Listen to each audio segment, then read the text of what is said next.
వినిపిస్తుందమ్మా? అప్పుడు వస్తుంది. ఈయన బిర్సా ముండా అనే ఆయన ఒక గిరిజనుడు.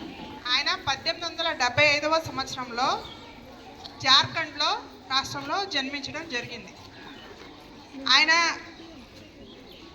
తన విద్యాభ్యాసం ఒక జర్మన్ పాఠశాలలో పక్కనే ఉన్న గ్రామంలో చదవడం జరిగింది. ఎప్పుడైతే ఆయన విద్యనైతే అభ్యసించారో ఆయనకి అప్పుడు బ్రిటిష్ వారు మనని ఎలా దోచుకుంటున్నారు, ఎలాగా గిరిజనుల మీద పోడు వ్యవసాయం మీద పన్ను వేసి మన సంస్కృతిని, మన సాంప్రదాయాలని, మనకున్న ఆచారాలని ఎలా వాళ్ళు మంట కలపడానికి ప్రయత్నిస్తున్నారు అన్నది ఆయన గ్రహించి ఆయన వాటి మీద తిరుగుబాటు చేశారు. దీనికి సంబంధించి ఆయన ఉల్గుటాన్ అనే ఒక సంస్థని, ముండా ఉల్గుటాన్ అనే ఒక సంస్థని ఏర్పాటు చేసి గిరిజనుల హక్కుల గురించి ఆయన పోరాటం చేయడం జరిగింది. ఆయన ఒక సామాజికవేత్తగా చేశారు.